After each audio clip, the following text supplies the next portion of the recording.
One key to becoming a best-selling author is the selling. And one element of sales is the sales pitch.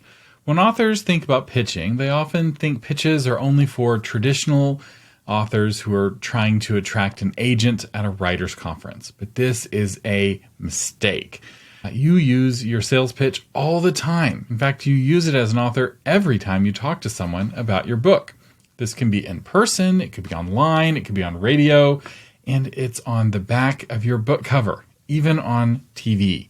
The sales pitch is the reason you give readers to care about your book, and the stronger your pitch, the better your sales. Now, I've talked a lot about pitching novels in the past. This is the novel marketing podcast after all. But how do you pitch a nonfiction book? Well, there's a powerful recipe for pitching nonfiction books that works so well, it can even work for fiction. So what is this powerful pitching method? Find out in this episode of Novel Marketing, the longest running book marketing podcast in the world. I'm Thomas Umstattd Jr., CEO of Author Media, and this is the show for writers who want to build their platform, sell more books, and make a living writing books worth talking about. And don't forget to subscribe to this podcast by clicking follow in the podcast app on your phone or clicking subscribe on YouTube. And this episode is special in that it has a companion 8-page worksheet that you can fill out as you build your pitch. And you can find that worksheet at authormedia.com/418. Filling out the worksheet will help you prep your pitch and will also get you on the Author Media email newsletter, which will give you access to our new episodes and show notes and a whole lot more. You can find that at authormedia.com/418. And I'm going to present this recipe as if you're writing a nonfiction book. But if you're a novelist, I want you to think about how you can apply this to your fiction. And then at the very end, I'll give you some tips to help you apply it. But I want you to try to unlock it on your own before you get to the key at the end of this episode. So let's get started with step 1, prep the pitch. Before you can cook an amazing recipe, you need to first clean the kitchen and acquire the ingredients. The more prepared you are, the easier the cooking is. That same principle applies to prepping your pitch. Before we can start cooking, we need to get ready. And my examples for this step are all going to come from the book, What to Expect When You're Expecting. So first, we want to look at your Timothy. Who is your Timothy? What are his frustrations related to your topic? What is he curious about? What is his primary pain? This could be a physical pain, a financial pain, a psychological, spiritual pain, whatever. What is his pain related to your topic? For more on how to find your Timothy, listen to my episode, How to Find Your Timothy. So here's some examples from what to expect when you're expecting. Who is Timothy? Elizabeth just found out she is pregnant with her first child. What are his frustrations related to your topic? Elizabeth is frustrated and overwhelmed by the amount of contradictory advice out there for pregnant women. What is he curious about? She is curious about nutrition, the development of her baby, and how her body is changing during pregnancy. And what is his primary pain related to the topic? Elizabeth is scared because she doesn't know what to expect. Now, I use Timothy as an example of a specific example. Obviously, in this case, though, Timothy is Elizabeth, and Elizabeth is a woman. So the pronouns are a little confusing. So the next thing we want to do to prep the recipe is to look at your book. This is where we ask questions like, how does the book address the pain? Why should Timothy read this book rather than similar books? And how is this book unique? So here's some examples. How does it address the pain? This book will show Elizabeth what to expect while she is expecting. Why should Timothy read this book rather than similar books? Everything in this book is based on the latest scientific research and has been reviewed by OBGYNs. The top OBGYNs in the country recommend this book. How is the book unique? Well, with the chapter on each month of pregnancy, this book covers everything. But the best part is the question and answer format in each chapter. Readers can quickly find the answers to their questions, which is what makes this book special. We also want to look at the competition. This is where we ask questions like, why are they successful? Well, they're successful because there's massive demand for this kind of information. Women get pregnant every day, and all of them want to know what to expect. What are those other books missing? Well, the other books on the market are either too academic or too anecdotal. And what does this book do better? What to Expect When You're Expecting combines the latest scientific discoveries with an easily referenceable format and friendly conversational tone. And then the final part of this first step is looking at yourself. This is where you're asking questions like, why are you uniquely qualified to write this book? So it could be an answer like, I'm a mom and an OBGYN who's helped thousands of women through pregnancy. What is your unfair advantage in writing this book? It could be something like, I'm really good at making complex topics easy to understand. I also understand what expecting mothers want even more than knowledge, and that is reassurance. So now that we have all of the ingredients set in step 1, it's time to go to step 2. Write your hook, credibility, and benefits. So let's start with the hook. To catch readers' attention in a noisy world, begin your pitch with a powerful hook. So this could be something like a provocative question, a surprising fact, a bold claim, etc. The goal of a hook is to shock Broca. And for more on how to shock Broca, listen to the episode, How to Get a Reader's Attention by Shocking Broca. So we have a whole episode specifically on this one thing. The next part is credibility. Your credibility is your answer to the question, why should we listen to you on this topic? As a general rule, tangible results are the best credibility. Results provide proof that you know what you're talking about and can help the reader. Academic degrees are the worst form of credibility because there's thousands of PhDs in your field, and most of them will never write a successful book on your topic. And readers assume that PhDs are too academic to be helpful.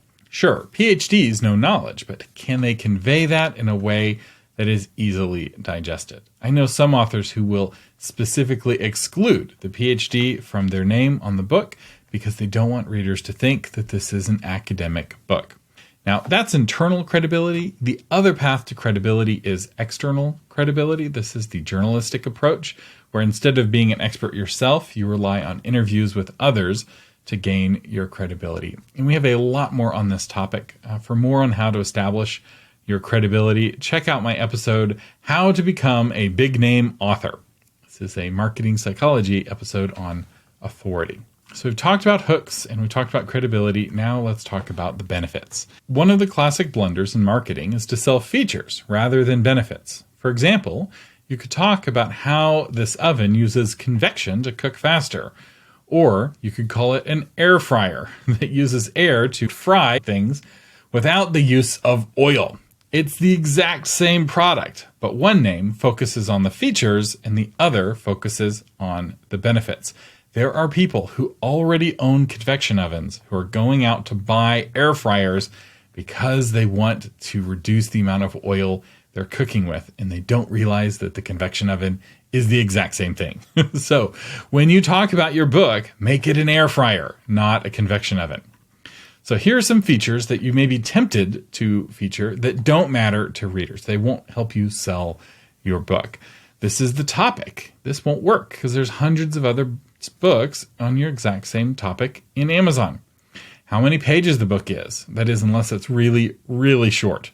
How long you spent writing the book. Readers really don't care how the sausage is made. Endnotes or footnotes are other features like that. Most readers ignore these. There are good reasons to include them, but those aren't marketing reasons. Also, your unrelated background. Sure, the fact that you're a hot air balloon pilot is cool, but it doesn't make your book about business management any more appealing. So what should you focus on? What are the actual benefits? Well, that depends on the book. To identify your benefits, answer these questions. What pains, fears, or frustrations does your book alleviate? How does your book make gaining the desired knowledge easy? This is really key.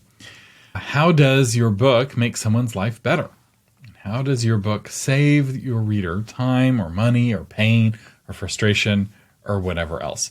And I know I'm asking you a lot of questions, but again, there's a worksheet that will help you generate answers to these questions, which you can get for free at authormedia.com/418. For more on finding your benefits, check out my episode, Marketing 101, How to Create a Value Proposition for Your Book. So now it's time to go to step 3. This is where we're going to write the core pitch. Most nonfiction pitches fit into one of 4 pitch formats. So these 4 pitch formats are the big 4, and I'm going to have examples from current best-selling books for each one of these formats. So format number 1 is the overcomer pitch. So this format is, I was a sad loser, but then I learned to become a winner. And if you read this book, you can learn to become a winner too. So our example for this pitch, and this is just a copy and paste, is from the book Can't Hurt Me. So here is the I was a loser section. For David Goggins, childhood was a nightmare. Poverty, prejudice, and physical abuse colored his days and haunted his nights. But through self-discipline, mental toughness, and hard work, Goggins transformed himself from a depressed, overweight young man with no future into a U.S. Armed Forces icon and one of the world's top endurance athletes. Here's the I became a winner section. The only man in history to complete elite training as a Navy SEAL, Army Ranger, and Air Force Tactical Air Controller, he went on to set records in numerous endurance events, inspiring Outside Magazine to name him the fittest real man in America. And you'll notice this also has a lot of credibility elements baked in. And here's the You Can Too section. This is how he closes his pitch. In Can't Hurt Me, he shares his astonishing life story and reveals that most of us tap into only 40% of our capabilities. Goggins calls this the 40% rule. And his story illuminates a path that anyone can follow to push past pain, demolish fear, and reach their full potential. And then the credibility section is that this is a New York Times bestseller with 5 million copies sold, which actually, if you go to the Amazon page, which we link to for this book, he opens with the New York Times bestseller and 5 million copies sold. For some books, the credibility is really the most important element. So that's the first format. Now let's talk about format number 2, problem, cause, solution. This is the classic formulation. So here is the format. There is a big problem. It's causing you pain, and you are not alone in that pain. Here's the good news. There is a solution to that pain, and this book will show you the way. So our example is from the book Slow Productivity. So here's the problem, which doubles as a hook. Our current definition of productivity is broken. It pushes us to treat busyness as a proxy for useful effort, leading to impossibly lengthy task lists and ceaseless meetings. Here's the cause. We're overwhelmed by all we have to do and on edge of burnout, left to decide between giving into soul-sapping hustle culture or rejecting ambition altogether. But are these really our only choices? Long before the arrival of pinging inboxes and clogged schedules, history's most creative and impactful philosophers, scientists, artists, and writers mastered the art of producing valuable work with staying power. So here's the solution section. In this timely and provocative book, Cal Newport harnesses the wisdom of these traditional knowledge workers to radically transform our modern jobs, drawing from deep research on the habits and mindsets of various casts of storied thinkers, from Galileo and Isaac Newton to Jane Austen and Georgia O'Keeffe. Newport lays out key principles of slow productivity, a more sustainable alternative to the aimless overwhelm that defines our current moment. So here is format number 3, dream to reality. So this is an inverse of the problem, cause, solution pitch in that it opens with the solution rather than the problem. And I think this is currently the most popular formulation, at least in the last few weeks on the bestseller list in the nonfiction categories. So here's what this format looks like. It's very simple. Do you want to be a winner? You can. This book will show you how. It's a very simple formulation. So here's an example from the book Never Split the Difference. So here's the hook/dream. A former international hostage negotiator for the FBI offers a new field-tested approach to high-stakes negotiations, whether in the boardroom or at home. So then we go into the credibility section. After a stint policing the rough streets of Kansas City, Missouri, Chris Voss joined the FBI, where his career as a hostage negotiator brought him face-to-face with a range of criminals, including bank robbers and terrorists. Reaching the pinnacle of his profession, he became the FBI's lead international kidnapping negotiator. So that was the dream, and we had the credibility. Now it's time for the reality section. Never Split the Difference takes you inside the world of high-stakes negotiations and into Voss's head, revealing the skills that helped him and his colleagues succeed where it mattered most, saving lives. In this practical guide, he shares the 9 effective principles, counterintuitive tactics, and strategies you can use to become more persuasive in both your professional and personal life. Life is a series of negotiations you should be prepared for. Buying a car, negotiating a salary, buying a home, renegotiating rent, deliberating with your partner. And let me pause here. These are keywords. They're stuffing keywords into this description, which, since I got these pitches from Amazon, is an element that you would include in an Amazon pitch, that you may not want to stuff all of these keywords when pitching in person, but you'll tweak the pitches for the environments. And it's good to have a keyword-rich pitch on Amazon. So back to the pitch. Taking emotional intelligence and intuition to the next level, Never Split the Difference gives you the competitive edge in any discussion. And this is the call to action section here at the very end. So now it's time for the 4th format. This is curiosity to realization. This is going to cover any kind of historical book, often nonfiction narrative books, but it can also cover current events. So here's the formulation. Here is a curious thing. How is that thing? Why is that thing? Read this book and you will learn more about this thing.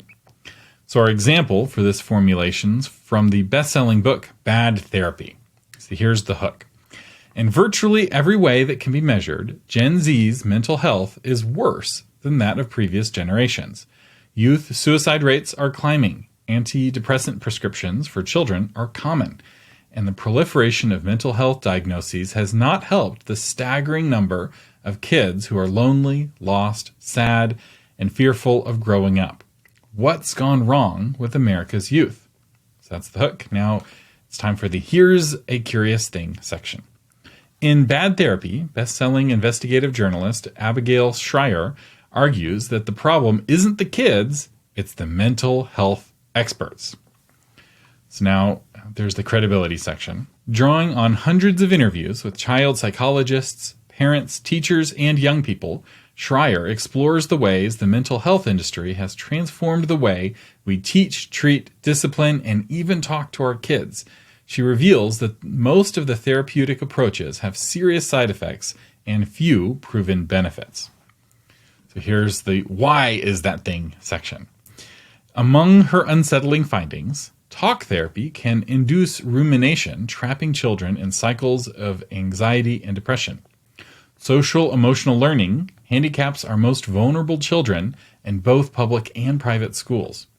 Gentle parenting can encourage emotional turbulence and even violence in children as they lash out, desperate for an adult in charge.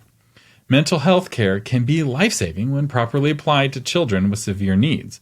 But for the typical child, the cure can be worse than the disease. So for this formulation, curiosity is the key. If you can make readers curious about your book, they will want to buy it. So now that we have the core pitch in place, it's time to add a call to action. At the end of your pitch, reiterate the value of your book and call readers to buy it.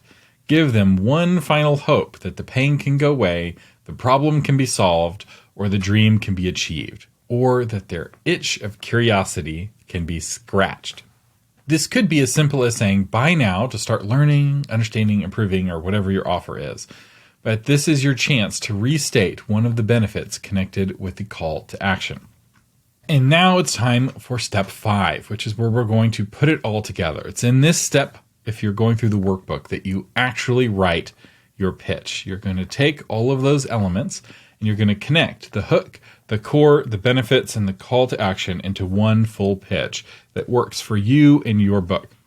Then you're going to wordsmith it and try to reduce repetitions and give it focus.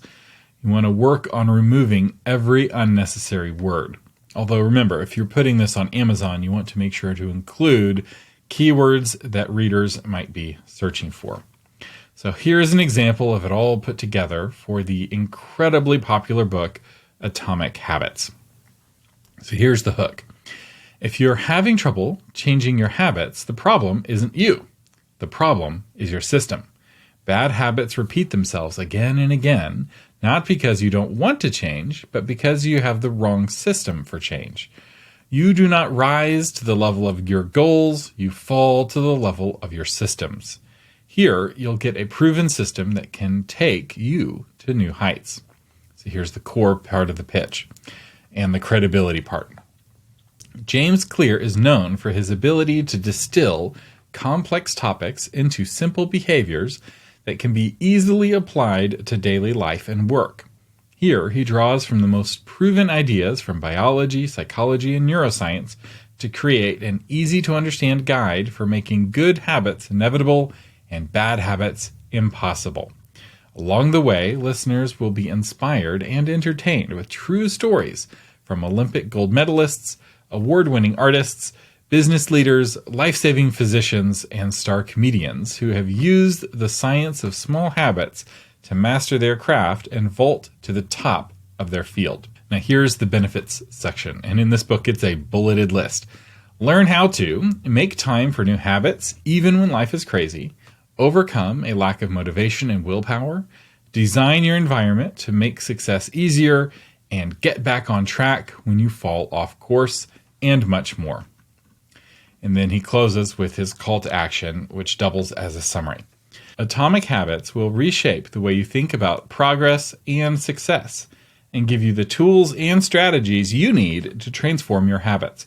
Whether you are a team looking to win a championship, an organization hoping to redefine an industry, or simply an individual who wishes to quit smoking, lose weight, reduce stress, or achieve any other goal. So there's some keywords there at the end. All right, now that your pitch is written, you're not finished. The sixth and final step is to refine and polish that pitch. And there's two parts to this. The first thing you're going to want to do is get feedback. This is where you share your pitch with your Timothy, fellow authors, and industry professionals. You want to get their feedback on how that pitch can be refined. The wonderful thing about a pitch is because it's only a few paragraphs, it's not much of a commitment. It doesn't take much work for someone to share their feedback with you. Then, after you get that feedback and you've worked that feedback into making your pitch even better, it's time to test it. You want to test your pitch in places where you can get some real feedback. This can be places like email subjects or blog titles, but it can also be through Facebook ads, right? You can have two different ads targeting the same group of people. Each has a different element of the pitch or different wording to see which ad gets more clicks. But I think the gold standard is to test your pitches in person. One of the best ways to test a pitch is by attending a book fair where you can test your pitches out on reader after reader in real life. And you can watch their face as you talk about their book to see when and if they lose interest. You will quickly get a sense of what works and what doesn't, and you'll also learn how to adapt a pitch for that person, right? Different elements of a pitch will appeal to different people. For more on how to do this, check out my episode, How to Sell Your Book in Person. So let's talk real briefly about how to make this pitch method work for fiction. Believe it or not, readers read fiction for nonfiction reasons. Amish fiction gives readers a break from future shock.